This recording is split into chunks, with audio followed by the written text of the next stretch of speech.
Hey everyone, how are you all? I hope you're all well and healthy and just kind of ready to have your brain hurt a little bit. So lately I've been thinking a lot about the end of One Piece and all the different storylines that need to happen and how they all intertwine and work together in order to weave this incredible tale.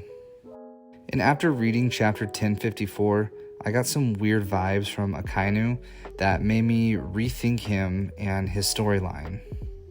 Now, what we have to remember is I'm going off basically nothing, just my instincts alone. This is for sure a crackpot theory, so please bear with me while I navigate through this. But trust me, I might be able to give you the same vibes that I have been sensing. Before we start this up, how about we like the video, simply for just being so outlandish and crazy. Also, remember to subscribe. Now let's get into it. Akainu is actually a pretty interesting character.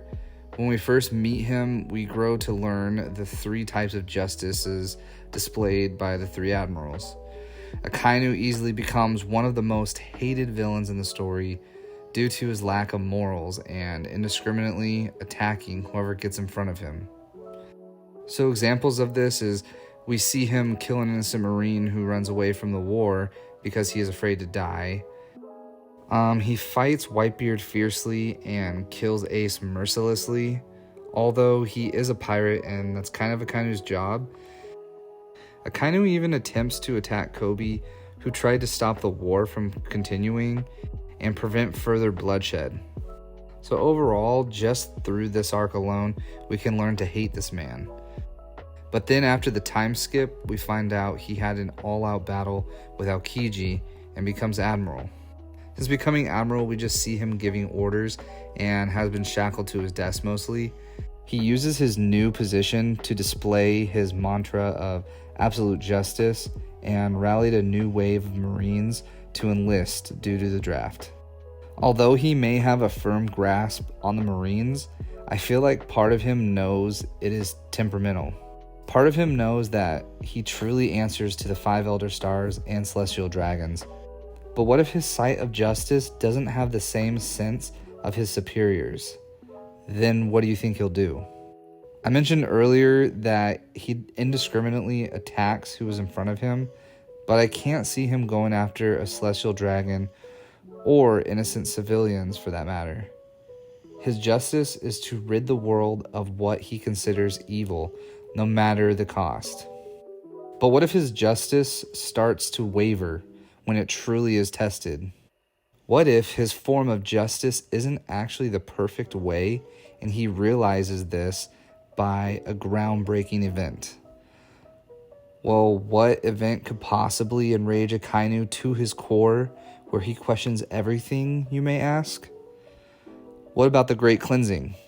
Now to me, only a deeper, darker evil can truly shake the foundation of someone who is lost in evil, but still trying to do the best he can for the world. We can safely assume that the Great Cleansing has nothing to do with what is good for the world or what is good for the people. My guess is the only thing that is gained from the cleansing is Eam's rule and power and the ability to hold on to all the control that they fight so hard to keep. Eam's rationale is probably if they eliminate these certain people, there will be less opposition for them and they will be able to remain on the throne. If Eam does that, it could allow Akainu to realize his sense of justice is corrupt and evil and possibly cause a change in his philosophy and maybe even work against the world government at the end of the story and poetically assist Luffy. We can speculate that from the image Oda drew of Akainu as a child that his childhood was rough.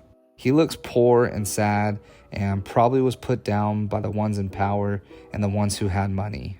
He probably gained such a hatred for all things evil due to an incident, maybe not even having to do with pirates, but some sort of evil, that he gained this sense of justice where he needs to dispel the world from evil by any cost.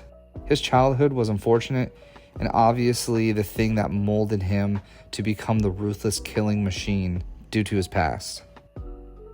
But one thing we know about Oda is he loves his redemption story. We have seen it time and again in the series. Bon Clay, who fought against the Straw Hats in Alabasta, sensed their amazing camaraderie and decided to flip sides and be imprisoned for them. Frankie originally was an enemy of theirs, but joined the crew. Duval, initially wanting to hunt down Sanji, becomes a huge fan of the Straw Hats and vows to protect their ship during the time skip. The Amazons, who are sworn to hate men, change their beliefs for Luffy. And who can forget Impel Down, the ultimate redemption for Buggy, Crocodile, and Mr. One. Luffy even changes the hearts of Big Mom's top commander. Time and time again, Oda has taken enemies and flips the story on its head and turns a villain to a hero.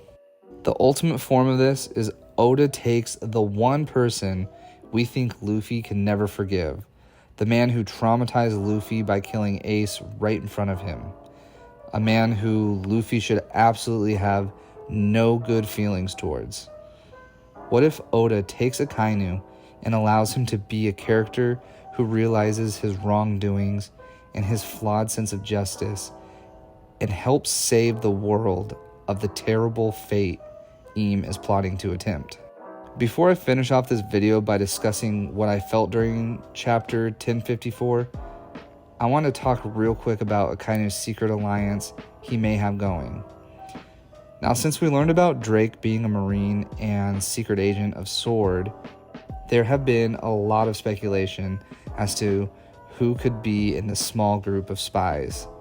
Now, since the world has no clue of what SWORD is, we can safely assume they are a counter reaction to Aegis, which actually means shield. Anything that goes wrong with the world government, there are certain Marines who are placed in SWORD to counteract it. We know that Drake and Kobe are both in this small group, but who else? Names like Smoker and Garp are tossed around, but what about Akainu and Aokiji? Here's why this could be. Firstly, there is no way Aokiji would turn his back on the world government and join probably the most chaotic, corrupt, and evil threats to the world. We saw Drake infiltrate Kaido, so maybe Kuzan did that with Blackbeard. But how does Akainu fall into this? We see Akainu in a cover page shirtless. On his left, he has his tribal and flower tats. But on his right side, he has a tattoo of a sword. Once SWORD was revealed, the internet was floored that Akainu could possibly tie into this elite group. It would actually be pretty awesome to find out that Akainu and Aokiji joined it together as young Marines who are on the rise of popularity and rank. What if Akainu is not only in SWORD, but he's assisting leading the group that we don't see as evil, but good? This could very well be the piece that is missing that allows a hint of Akainu becoming good in the future. Once you take all this information in and read the end of chapter 1054, it kind of sheds a whole new light on Akainu's storyline. Akainu, Kizaru, and Kurama, who we find out to be the Navy Criminal Affairs Unit chief, are discussing the events from the Reverie and talking about the revolutionaries and how they need to be stopped, implying an impending war with them. Most of the chapter, he is responding to the retelling of events, but at the end, he states that he became fleet admiral at a crazy time, and no matter where they hit them, the Marines will strike back at full force. Honestly, this made me think that Akainu is very much becoming reactionary. Initially, as admiral, he acted and attacked and usually drew first blood, but as chaos ensues in the world, he may lose his footing and begin to not bring the fight to anyone, but start reacting to the fight that comes his way. Maybe he becomes unsure of himself and realizes there are so many different forces to fight in the world. It's not like the Marines only have the revolutionaries and pirates to look after, but they have individual pirate crews. Some are more important than others, some are more of a threat than others. You have the Straw Hats and then Blackbeard pirates. You have Cross Guild to worry about and Shanks' crew. You have the former warlords and all the other pirate crews in the world. To me, it felt like Akainu was taking in all these events and madness and really ponder on them. But his justice is so brash that all he can say is, "We will strike back with full force." Looking back on this chapter, it even more so shows how little there is to go off my inclination, but for some reason, I want to hold on tight to this. Because maybe Oda wants to keep enforcing that Sakazuki is evil and bad over and over, and then at the end, pull the rug out from under us and have him possibly die in the process of saving the world from an evil he even fears. So what do you all think? Let me know in the comment section below. Please remember to like, share, and subscribe, and until next time, see ya.